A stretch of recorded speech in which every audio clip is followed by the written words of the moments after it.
خوتي غودة اهلا وسهلا مرحبا بكم يا جماعة الخير. السلام عليكم أزول في اللون، مساء الخير عليكم. J'espère que vous allez bien, j'espère que vous vous portez bien.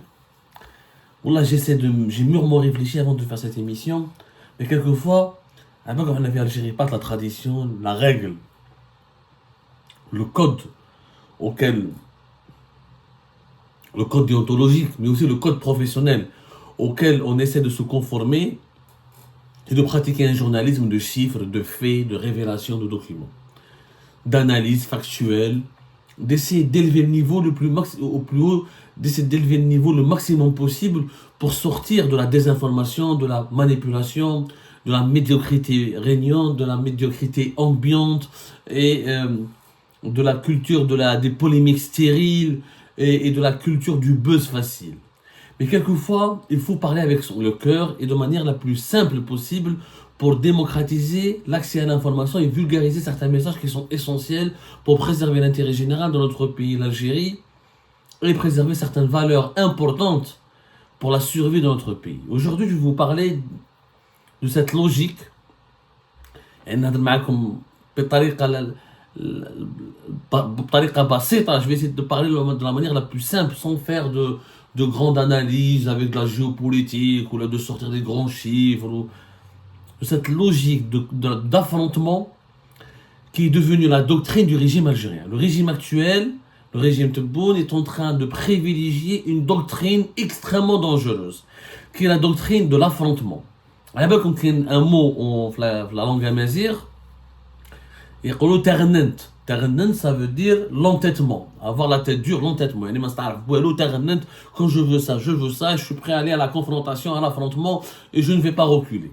Ternent, c'est dans la culture amazigh, sauf que dans la culture amazigh, pas uniquement kabyle, c'est plus souvent les kabyles qui le disent, qui le prononcent, mais c'est de l'amazirité. On peut la trouver chez les Chiaouis, on peut trouver dans le sud du pays, le mot hada, et d'ailleurs c'est popularisé dans la derja, dans la langue algérienne tout court, plus proche de l'arabe que du tamazigh, et ça veut dire l'entêtement.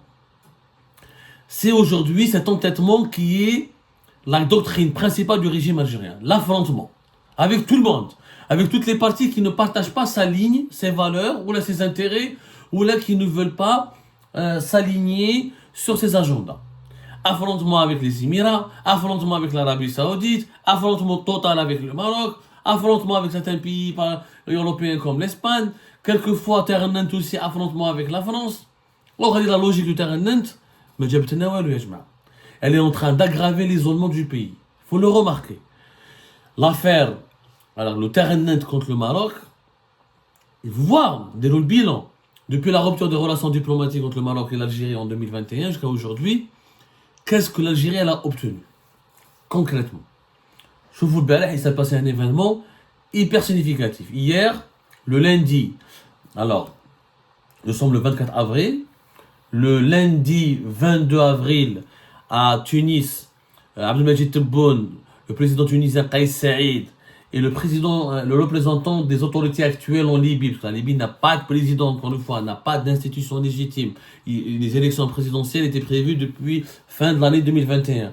Mais ils ont fait ce qu'on appelle un conseil présidentiel, qui est dirigé par un certain Mohamed Younsi Menfi. Le 22 avril, il était avec Tebboune et Kais Saïd pour parler de la relance du Maghreb, d'un supposé Maghreb sans Maroc, en mettant à l'écart le Maroc, parce que le Maroc est un allié d'Israël, un valet d'Israël et des Émirats et des monarchies du Golfe. 24 heures plus tard, le 23 avril, c'est le président du conseil présidentiel libyen lui-même, Mohamed Younsi Menfi, qui envoie un envoyé personnel, un messager arabe au Maroc pour remettre une lettre écrite au roi du Maroc, Mohamed VI.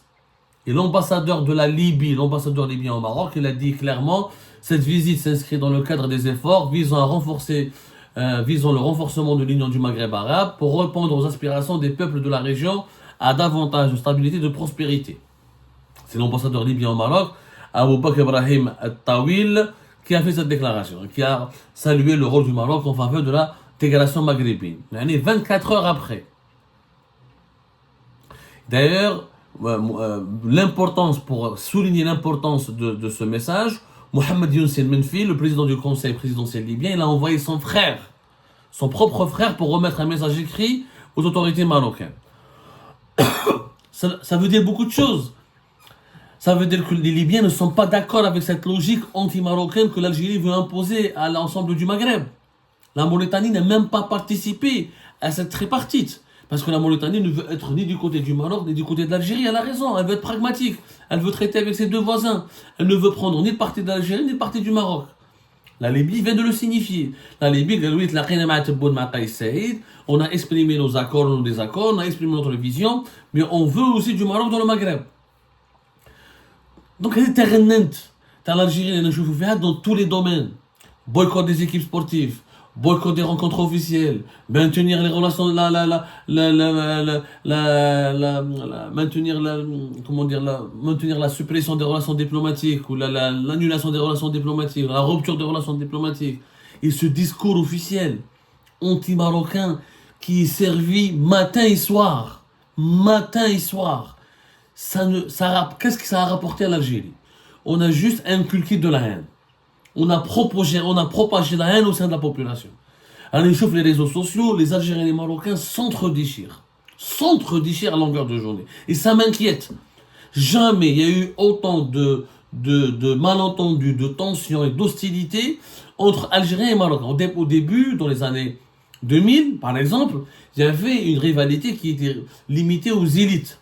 Là, il y avait quelques querelles, des polémiques sur les réseaux sociaux, mais c'était très limité à des événements, mais à certains groupes, c'était pas massif. Là, on a un chauffe-eau, la blogosphère, les médias marocains qui bombardent l'Algérie, les médias algériens qui bombardent le Maroc qui riposte. Nous sommes dans une situation de quasi-guerre qui n'a rien apporté ni à la région ni à l'Algérie. Où est-ce que cette karahia, le karahia ou la haine s'est banalisée dans le pays. Quand je vois les plateaux de télévision des médias algériens, j'ai peur, Ejma. Wallah, j'ai peur. J'ai vu une émission sur la télévision algérienne où le président de la CAF il est insulté d'être le juif, qu'il faut le guillotiner. C'est un vendu à Israël, c'est un vendu au Maroc. Tout quoi parce que la CAF n'est pas du côté de l'Algérie, elle préfère être du côté du Maroc. Donc celui qui n'est pas de notre côté, ou celui qui est du côté du Maroc et ne veut pas être de notre côté contre le Maroc, devient un salopard, un méchant, on le déteste, on le haït, on le diabolise. C'est des appels à la haine extrêmement graves contre des institutions africaines qui regroupent l'ensemble du continent. Aucun discours de haine aussi grave n'est propagé ailleurs dans le continent africain. En plus, nous sommes isolés. Yanes, le Sahara occidental, elle est devenue une cause sacrée qu'en Algérie. Le club sportif de la Renaissance sportive de Berkane, il a joué avec son maillot, avec la carte géographique du Maroc incluant le Sahara occidental, en Afrique du Sud. Les Sud-Africains n'ont pas fait de scandale. Les Sud-Africains soutiennent le Polisario. L'Afrique du Sud ne reconnaît pas la marocanité du Sahara occidental. En Angola, l'Angola, il a joué une compétition au Maroc. Il a été à la finale de la Coupe d'Afrique des Nations de football en salle. Il y a eu des drapeaux, des slogans marocains en faveur du Sahara marocain. L'Angola ne s'est pas retiré. Il n'a pas créé scandale. L'Angola, quand même, reconnaît le Polisario. Il ne reconnaît pas la marocanité du Sahara occidental. On ne peut pas pousser la logique de l'affrontement dans tous les domaines de la vie, y compris les domaines sportifs, et au nom d'une certaine cause que nous sommes en train de sacraliser alors qu'elle n'est pas sacrée. Celui qui doit obtenir l'indépendance ou déclarer l'indépendance du Sahara occidental, c'est d'abord l'Organisation des Nations Unies et les Sahraouis. Ce n'est pas à l'Algérie d'imposer une solution politique à ce conflit qui est en traitement au niveau du Conseil de sécurité de l'ONU. Nous sommes plus Sahraouis que les Sahraouis eux-mêmes. Comme nous essayons de faire croire que nous sommes plus Palestiniens que les Palestiniens eux-mêmes. Logique d'affrontement avec Israël, logique d'affrontement avec le Maroc, émiratophobie énorme, la France est très instable. Dès que la France commence à se rapprocher du Maroc, on commence à l'insulter, à se retourner contre elle. C'est-à-dire que nous avons fait de terrain notre principale doctrine dans les relations étrangères. Celui qui n'est pas avec nous est contre nous. C'est du fanatisme, c'est pas de la politique. C'est du fanatisme dangereux. C'est de l'aveuglement. Ça, c'est pas de la politique. Qu'est-ce que cette association a produit depuis 2022? La constitution d'un bloc anti-algérien. Aujourd'hui, le football, la Confédération africaine de football, elle est anti-algérienne, elle est du côté du Maroc. Sur le plan, le handball, la même chose. Les fédérations africaines, les instances africaines du football, du handball africain, tolèrent que le Maroc affiche sa carte géographique avec le territoire du Sahara occidental, donc échec de l'Algérie. Donc pas mal de disciplines sportives, c'est comme ça. Sur le plan économique, la majorité des pays africains collaborent plus avec le Maroc qu'avec nous. Nos propres voisins se sont rapprochés du Maroc contre nous. Le Mali et le Niger se rapprochent davantage de l'Algérie contre nous. On a un problème avec le Mali, on a un problème avec le Niger. La Libye, on essaie de se rapprocher d'eux. Le lendemain, ils envoient un message écrit pour assurer le Maroc. On n'a que la Tunisie. Il n'y a que la Tunisie qui nous est fidèle dans cette logique d'affrontement, dans cette brutalité, au niveau de nos relations internationales. Personne, on n'a pas d'amis. Qui nous soutient? Qui a soutenu l'Algérie? Je ne vois personne. La vérité, le prestige à l'Algérie de l'Union africaine, on n'entend plus.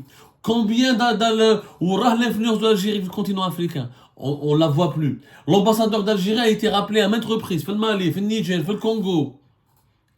Nous sommes de plus en plus controversés, de plus en plus critiqués, perçus comme étant un pays belliqueux, extrêmement agressif.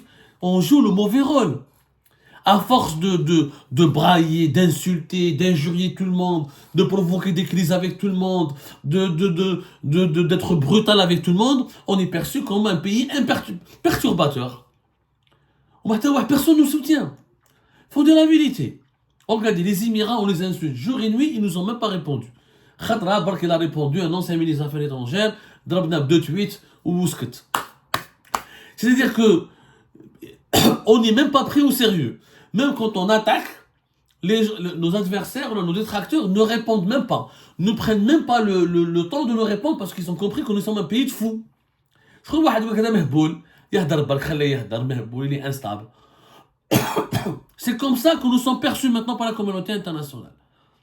Il faut dire la vérité. Et toute cette logique de Terranet, finalement, elle a produit des effets catastrophiques sur le plan extérieur. Parce que l'Algérie est isolée, très peu d'alliés. Même nos alliés historiques comme la Chine et la Russie nous tournent le dos.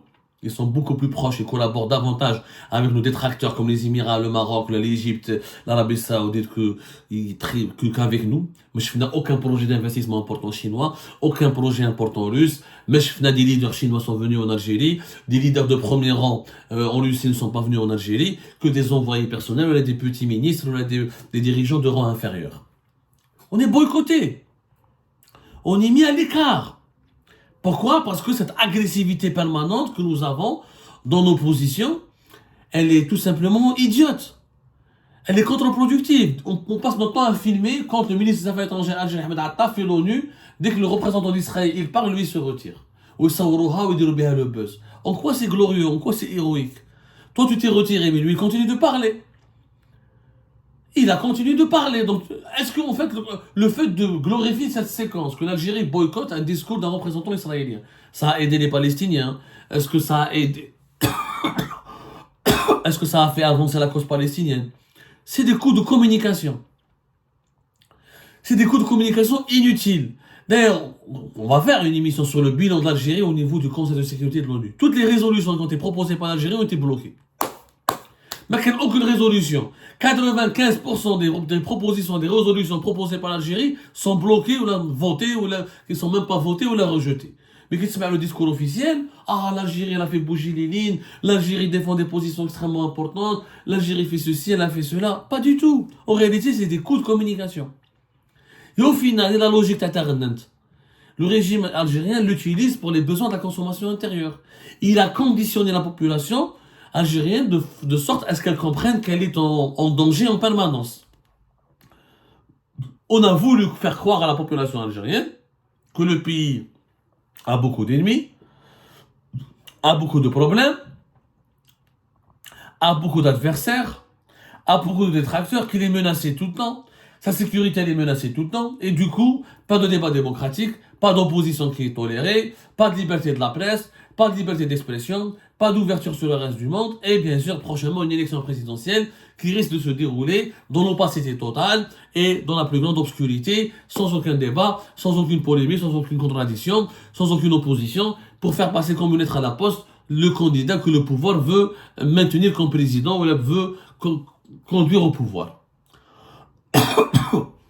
هاوليك فين المتغنات هذه جو لو دي خدموها بالعاني باش يكسروا الحريات العامه والفرديه في الجزائر باش يكسروا المعارضه باش يكسروا الديمقراطيه في الجزائر pour faire de l'Algérie une caserne à ciel ouvert parce que quand tu fais d'un pays une caserne à ciel ouvert c'est un pays plus contrôlable, c'est une manière de nous imposer une loi martiale, c'est une manière de nous imposer une sécuritocratie absolue, c'est une manière de nous interdire de s'exprimer, de contester, de s'opposer, de protester, de demander du changement.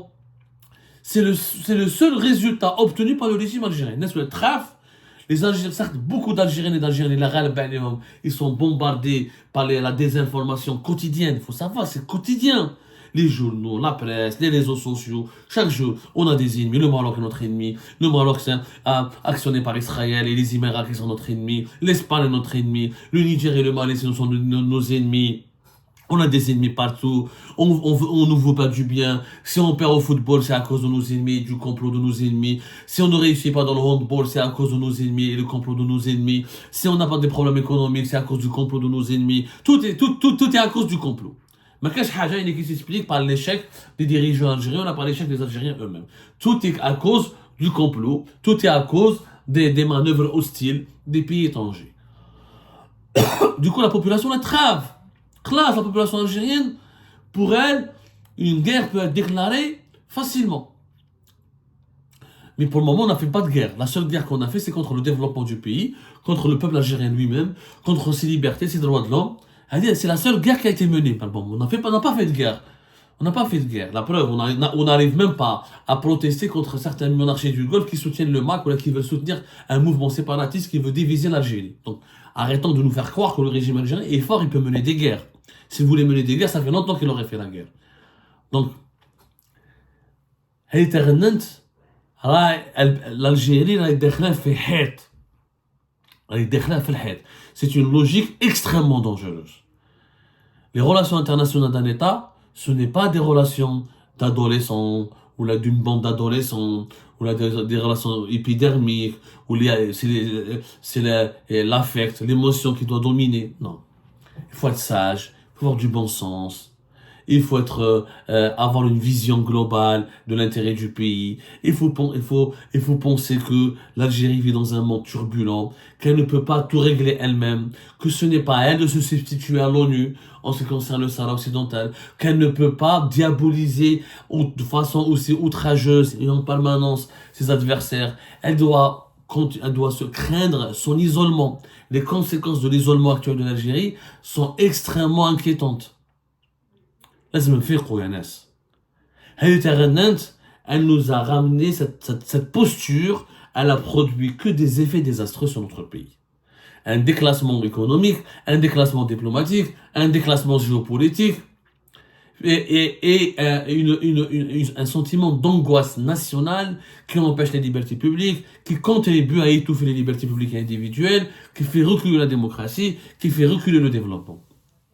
Et c'est inquiétant, c'est extrêmement inquiétant. Que Dieu protège l'Algérie. Et j'espère qu'un jour les Algériennes et les Algériens vont se réveiller, que nos dirigeants vont se réveiller, ils vont changer de doctrine. Parce que cette doctrine, elle va les mener nulle part. Nulle part. On ne va rien obtenir comme ça. Juste des problèmes supplémentaires dont nous pouvons totalement se passer parce que nous avons d'autres priorités en ce moment. Nous avons un pays à développer, à sécuriser, et des générations futures à qui il faut penser pour préparer dès maintenant qu'on peut combler leurs besoins.